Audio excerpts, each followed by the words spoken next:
Very good evening to one and all. Myself, I am B. Cherangara, Assistant Professor, BITS Engineering College. And today we would like to discuss the topic Polymer Technology, Unit number 1, which is very useful for BTech students for all regulation. I am specifying Polymer Technology, Unit number 1, and now it is applicable to mechanical and civil engineering students. It is very helpful to the mechanical civil engineering students. In the previous video also have discussed, I did mention many things, how to score the maximum score in the final examination, how to write 7 marks question briefly, then how to score the maximum marks and which part you need to be concentrate maximum. And all those things I have already mentioned in my previous video. You know well, myself, I am Jairanga and my YouTube channel, Masters in Chemistry. You can go through all those videos of my YouTube channel and that might be helpful to you people. Especially initially I'm concentrating on engineering students. Further, I would like to upload my videos regarding of IPE and as well as other streamlines. Friends, in the previous class we have discussed what is known to be polymer technology and how we would like to score maximum marks in the polymer technology. Now, let you have the continuation. Just I would like to share the screen on the first unit. Just I will give you a small recap what you have learned in previous classes. In our previous class, we have learned what is the preparation of bakelite and as well as BUNIS. And this question is final examination, which is asking for 7 marks. Like this, in our previous examination, there is another question which is asking frequently. The question is asking for 7 or 8 mark. And the question, write the different functions and the compounding additives which is added to plastics, and those plastics up to classification. One should be thermoplastic and the other one should be thermoset plastic. And this part we have already discussed in our previous class. In our previous class, we have already discussed the 3 main methods where the plastic is converted into plastic material. The first method is the compression molding, the second method is injection molding, and the third method, which is blow filling extrusion method, blow filling molding method, and as well as the fourth method, which is not mentioned here, and the fourth method is there, which is known to be extrusion molding. Okay, these 3 methods are very important, which frequently asked in the final examination. The first method is compression molding, the second method is injection molding, and the third method is blow filling molding method. In our previous class, we have discussed all these diagrams, how the plastic is converted into plastic article. Compression molding is used for preparation of U-shaped articles. Now, injection molding, we can have various type of articles. Mostly we are using thermoplastics here. Blow filling methods, we are using thermoplastics here, but we can prepare thin plastics, plastic filaments, plastic bag, and as well as plastic bottle. Now, the plastic bottle is also prepared with the help of blow filling molding method. Right.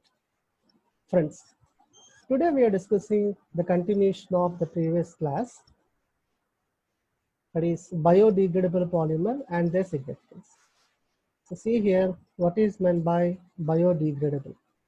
The word biodegradable indicating that biodegradable polymers undergoes degradation on exposed to the moisture.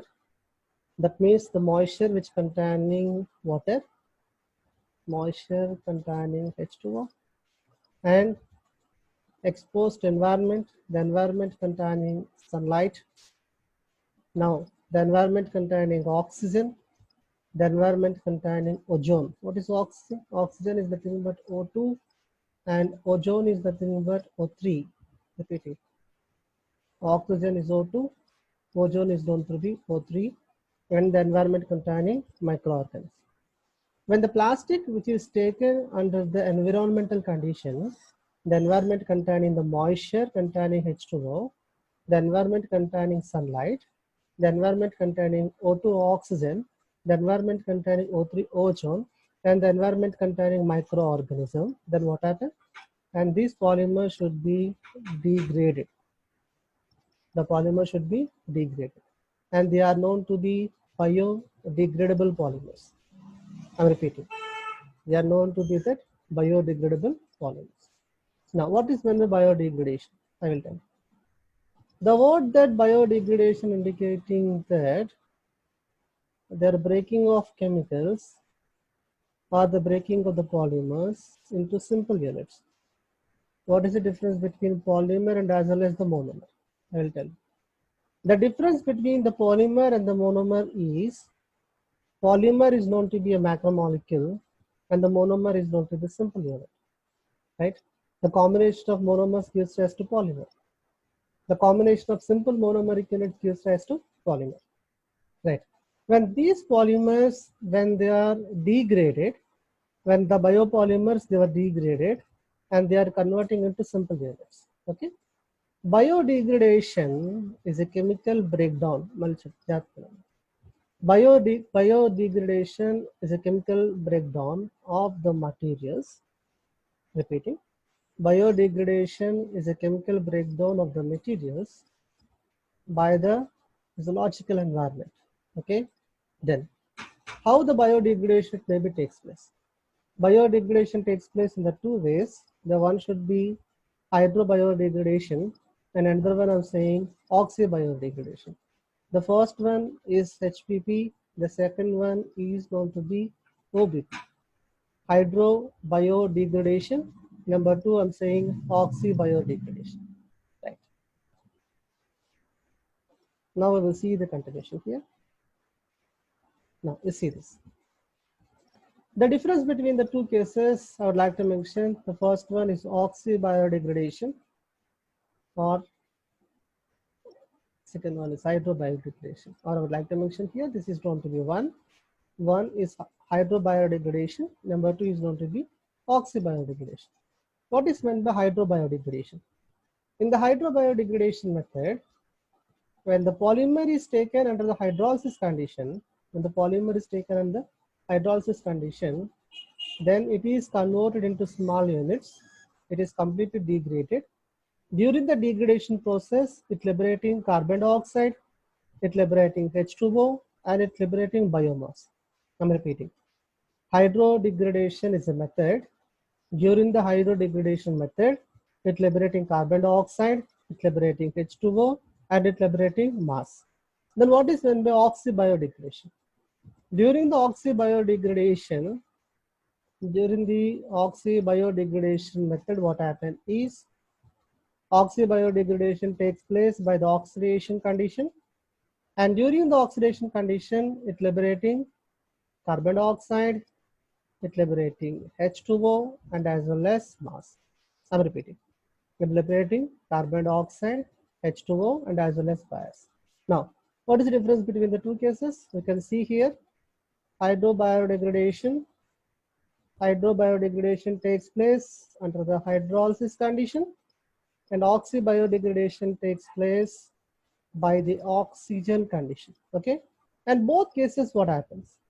Biopolymer is converted to give small units. Repeating, biopolymer is converted to give small units.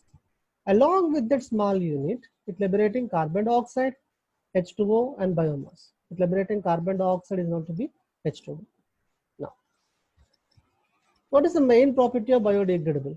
Biodegradable polymers are 100% eco-friendly. They are non-toxic, right? You can use for many times. That's not a problem. Biodegradable polymers which do not react with the water, if they do not react with the food, right? They do not contaminate food material and the water material. Now, whereas when we are using the plastic at the high temperature, when we are taking the food at high temperature, there is a possibility of that plastic, some part of the plastic that might be react with the food. Any of the plastic content?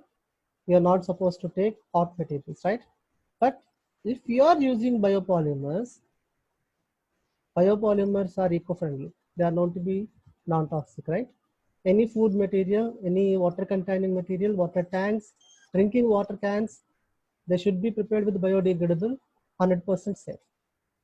Now they are capable of controlled rate of degradation, right? This is very, very important. Because of these two advantages, they are used in the making of capsule. You see medicine, capsule containing medicine. Capsule is enters to the human body. When we are taking capsule and that capsule enters to the intestine system, then there is no possibility of harmful character, right? Now, and those capsules is made up of a polymer, and that polymer will be biodegradable polymer. And these biodegradable polymers also used in orthopedic devices. They are used in safety belts and as well as tents, and they are also used in PET bottle. Okay, we are using the PET bottle, and that PET bottle to preserve fruit juices. Okay, now they are used in medicinal application, orthopedic devices. They are used in safety belts, and they are also used in the PET bottle. Okay, now it is about that hydrobiodegradable and as well as oxybiodegradable. Friends.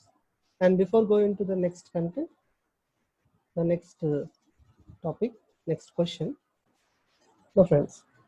Now we're seeing the second question. Second question.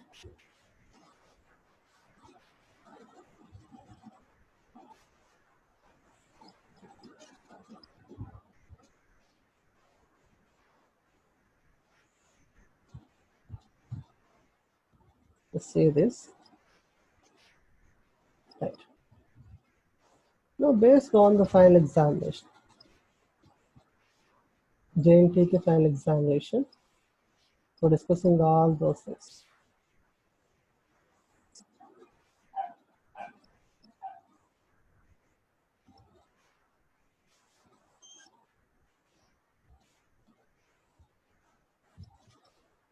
Best.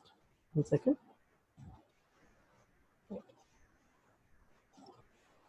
Let's see this.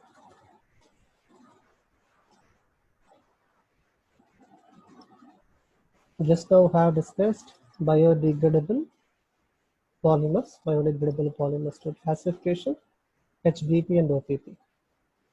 Now there is another question they're asking in final examination. Preparation properties and applications of polythene and polyvinyl chloride, polystyrene. Now see, the first classification we're discussing about polythene. Polythene, the monomer unit is polythene, ethylene. Now ethylene gives rise to polythene, and this polythene of two classification. The first classification, low density polythene. The second classification, high density polythene. Now what is then the polythene? Then the preliminary polymer we are discussing in polymer chemistry is known to be polythene, right? Now, when we are discussing about polythene, the monomer is known to be ethylene. Ethylene gives rise to polythene. It is of two classification based on the density. The first classification, low density polythene, and the second classification, high density polythene. Now, the question is how we can differentiate LDPE, HDPE. Simple. It's very easy. Low density polythene is always in amorphous nature. I'm repeating. Low density polyethylene, which is always known to be amorphous. What is the difference between amorphous and crystalline? And higher density is always known to be the crystalline. The main difference between amorphous and crystalline, amorphous is known to be that soft solid, crystalline is known to be hard solid. Okay. Now, how we are preparing low density polythene? Low density polythene is prepared, you see this, at high temperature condition and high pressure condition. Okay. Then, and low density polythene, which is soft solid flexible, now which is having the more amorphous nature. This point is very important when you are discussing about low density polythene, which is having the amorphous nature. It is used in the making of tubes, coated wires, making of packing cars. It is also used in the packing filaments, insulation cables, and it is also used in electrical industry. Lower density polythene is used in the LT. See friends. Now you're discussing the how polythene is prepared in a chemical reaction. Polythene is prepared in a chemical reaction. You can see here, polythene can be prepared by a chemical reaction. Now you're seeing this is a polymerization reaction. Now I'm saying this is a monomer. It is known to be the monomer. And here I'm saying it is known to be polymer. Then, when the monomer of ethylene is reacted with 200 degrees centigrade temperature at the low pressure condition, and ethylene monomer is converted to Q polythene. Now I'm saying it is known to be HDPE. I'm repeating, what is HDPE? HDPE is known to be high density polythene. Okay, high density polythene is crystalline. You see here, high density polythene is crystalline. Now, where the high density polythene is used? Just now you have discussed lower density polythene, amorphous nature. Lower density polythene is used in the packing cars. Now, when we are discussing about higher density polythene is used in insulating parts, bottling industry. Then they're used in coating wires and as well as the tubes. Then mostly they're used in kitchenwares and as well as domestic application. And they're also used in tank linings. I'm repeating, because it's containing high hardness. Lower density, less hardness, amorphous nature. Higher density, high hardness, crystalline nature. It is about LDPE and as well as HDPE. Next, Teflon. There. Now this question I'm saying.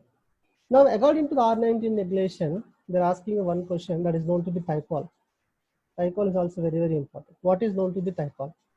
I'm saying Tycol is known to be a polysulfide rubber. I'm repeating. What is that? Polysulfide rubber. How this polysulfide rubber is prepared? And this polysulfide rubber is prepared using a starting material, ethylene dichloride. I'm repeating. The starting material is ethylene dichloride. Ethylene CH2 is known to be ethylene. How many chlorine groups are there? This is 1 and this is 2. 2 chlorine groups are there. Now, ethylene dichloride is treated with that sodium disulfide. What is sodium disulfide? Now, this is sodium and this is also sodium. Now, it containing sulfurs. 2 sulfurs is a monomeric unit and it containing n number of sulfurs. Now, sodium sulfide. Then what happens? Na plus, sodium leaves as Na plus, Cl leaves as Cl minus. Now, the removal of NaCl takes place. In any polymerization reaction, if the byproduct is separated, it is known to be condensation. I'm repeating. In any polymerization reaction, if we are getting any byproduct, it is known to be condensation. Then what happens? We are removing Cl minus, we are removing Cl minus, we are removing Na plus, and we are removing Na plus. Then what happens? And here I'm taking Na, and here I'm taking sodium, and here I'm taking Cl, and here I'm taking Cl. Now, this part is combined with this part. You see this. And this part is combined with that sulfur, and again CH2. Now we are getting a polysulfide rubber, and this polysulfide rubber I'm saying as Tycol. Simple. Very simple to write Tycol structure. Simple. This part I'm saying, this is the part, right? This is the first monomer, and this part is combined with this part. Just you can combine these two parts. We are getting polysulfide. Now, polysulfide rubber containing long chain strength, and this polysulfide rubber containing sulfur. Okay, and this rubber containing an excellent resistant character and which can resist organic solvents. I'm repeating, which can resist the organic solvent, the second advantage. And this rubber cannot be vulcanized. What is vulcanization? Vulcanization takes place in natural rubber, okay, because it contains double bond. But polysulfide rubber, you're seeing this is polysulfide rubber, and this polysulfide rubber doesn't containing any double bond system, right? So there is no vulcanization reaction. There is no vulcanization takes place. Then where it is used? They're used in the making of gaskets. Okay, in a cooker we are using gasket, right? And that gasket is made up of Tycol. Then there are known to be sealants. Printing roll is made up of Tycol, and Tycol is also used in gasoline houses. What is meant by gasoline houses? Gasoline is nothing but petrol. I'm repeating. What is gasoline? Gasoline is nothing but petrol. The petrol tanks which is sealed, the petrol tanks can be sealed with Tycol. Now, Tycol is known to be a synthetical rubber which is having the following application. Right?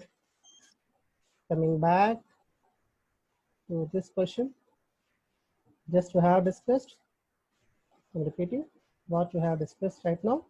Low density polythene, high density polythene. Low density is amorphous, high density is crystalline. The continuation, the how we are preparing the polythene. Polythene is prepared by a chemical reaction. In this chemical reaction, monomer unit is ethylene. In this chemical reaction, monomer unit is known to be ethylene. Okay. Then we have discussed polysulfide rubber. Polysulfide rubber is a combination of ethylene dichloride. Ethylene dichloride is combined with the sodium disulfide. Then we are getting polydisulfide. We are getting Tycol. This is polysulfide rubber. Polysulfide rubber is nothing but Tycol. Just to have prepared Tycol. And we have discussed applications and as well as the property. Now, coming to the next question. By this question, I would like to conclude my video. And this question is asking many times in your final examination. Just I would like to keep 8 marks here.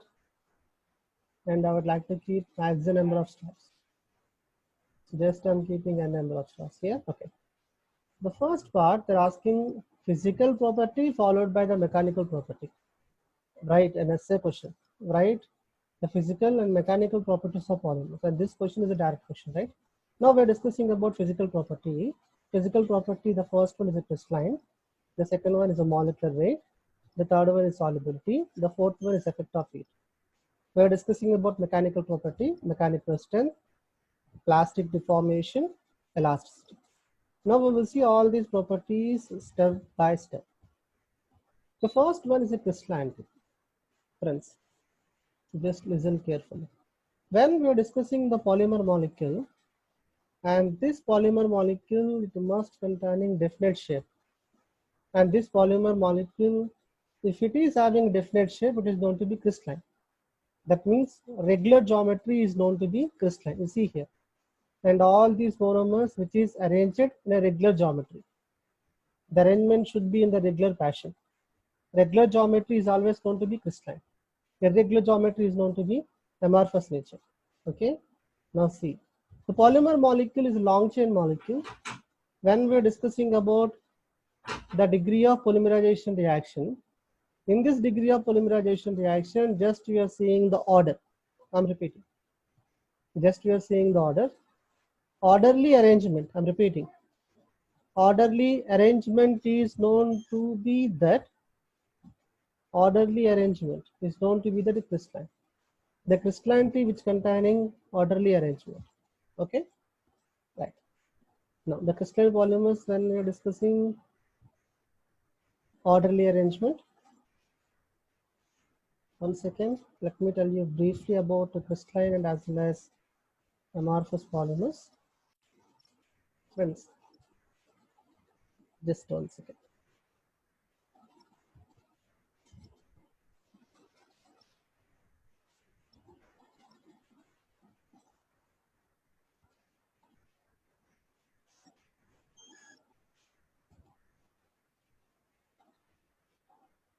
Just 1 second. I can go through my screen and I will tell you the continuation of the topic. Just discussing, right? Just 1 second.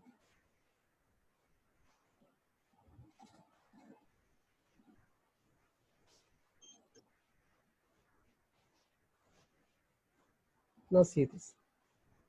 We're discussing about that physical property. Just we're discussing about the physical property. In the physical property, we are discussing about crystallinity. We're discussing about crystallinity. And these crystalline polymers, when we are discussing, which containing order of geometry. Now repeat. What is known to be order of geometry?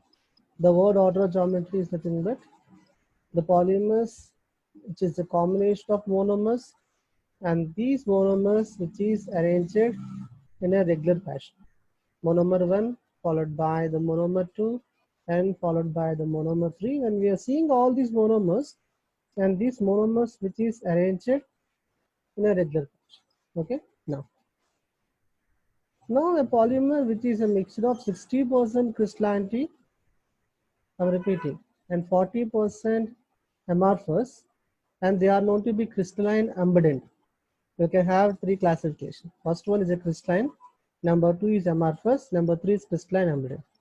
What is a crystalline? A crystalline containing regular geometry. Crystalline molecules, they are known to be solids. Crystalline molecule which containing high mechanical strength, they are known to be the crystalline molecule which is always containing high solid nature. Crystalline molecule containing rigid character. Okay. Now repeating. Now we see the continuation. The next property is a molecular weight. I will tell you what is a molecular weight, right? Now, when we are discussing about the molecular weight, when the molecular weight of the polymer increases, when the molecular weight increases, its crystallinity increases, the chain strength increases, then its physical mechanical properties also increases. Based on that number average molecular weight, the weight average molecular weight, the word number indicating the number of monomers attached, the word weight indicating that the weight of the polymer. Based on the two conditions, now we can explain the polymer having the high physical or the lower physical strength. Next one, we're discussing about solubility. Most of the polymers are non-polar. The word non-polar indicating that which is not easily soluble in water, and they're soluble in heterogeneous solvent. They are soluble in organic solvent. Polymers, they are soluble in organic solvent, and 99% polymers are non-polar in nature. The effect of heat. Now, when we are heating the polymer, based on its melting condition, based on its molten condition, the polymers at a particular temperature, which is converted into a soft solid, and that temperature I'm saying as transition temperature. Polymers mostly in solid state. Polymers are known to be solid state when we are heating and the solid is converted to liquid state. If any polymer is the liquid state, then it is converted into gaseous state. That means the polymers of crystalline containing high melting point and as well as high boiling point. I'm repeating. The polymer of crystalline polymers is always containing high melting point and high boiling point. The polymers of amorphous containing low melting point and as well as lower boiling point. You see here, we're discussing about the physical properties, solubility, molecular weight, and as well as effect of heat. The polymer which can withstand the high temperature is known to be rigid polymer. When it's containing high physical strength, which can withstand higher temperature. Okay, simple logic. Now we are seeing the mechanical property. Now when we're discussing about the mechanical property, the first one I'm saying as the mechanical strength. The first one is known to be mechanical strength. Now, the polymer's mechanical strength is always identified based on its shape and crystallinity. When the shape of the polymer is increases, the more is that shaping character, the more is a crystalline nature, the more is a mechanical strength. Now, the polymer mechanical strength is also explained based on the molecular force of interaction. Interchain force of interaction, I'm repeating. What is that? Interchain force of interaction. When the interchain force of interaction increases, when the monomer is combined with monomer, it gives rise to polymer. If the monomer is combined with that monomer, it gives rise to polymer. In between, it containing the chain strength. If this chain strength is maximum, if this chain strength will be the maximum, the polymer mechanical strength is also maximum, right? Then, intermolecular force of interaction increasing the strength to the polymeric chain. Then, molecular weight is also influencing the mechanical strength. When the molecular weight increases, the polymer chain strength increases. When the molecular weight decreases, the polymer chain strength is also decreases. Now see, what is a plastic deformation? The word plastic indicating that flexibility. Polymers of two classification. The one should be thermoplastic and the other one should be thermoset. I'm repeating. What is the difference between thermoplastic and thermoset? Thermoplastics are the plastics which can easily remolded, reshaped. I'm repeating. The plastics which is easily remolded, reshaped. They are known to be thermoplastics. The word that plastic deformation indicating that plastic deformation can be defined as the plastic which containing weak interchange forces, the plastic which containing weak van der Waals forces. When we are heating and these plastics are easily flexible, they can easily mold it, they can easily reshape it, and they can easily reuse it. The plastics which containing remolded, reshaped, reused character, it is known to be the plastic deformation character, right? Then what is then the elasticity character? The plastics which can elongate it, just like rubber, which can elongate it when the force is applied. And when the force is removed, then it come back to original position. Now this property, what I'm saying is elasticity. Plastics which is elongated on their own axis, which can easily stretch it. I'm saying stretched polymers, stretching like polymers, elasticity, elastomer. The plastics which containing elasticity, they are known to be elastomers, and these elastomers containing amorphous geometry, cross chain linkage, branched chain polymers, they are known to be amorphous. Now, and this elastomers is always containing less physical property. I'm repeating. Plastic deformation, the more flexibility, elasticity, less mechanical strength. Elasticity is identified in rubbers. Rubbers is always containing elasticity. Now we are seeing the continuation. The next question is composite. Friends, the continuation we will see in the next video. I would like to mention in all these videos that might be helpful to all the first BTech students of R90 integration, engineering chemistry students. For the current semester, it will be helpful to mechanical and as well as the civil people. All the very best. Thanks for watching. Myself, Jarangara Prachapati. Thank you.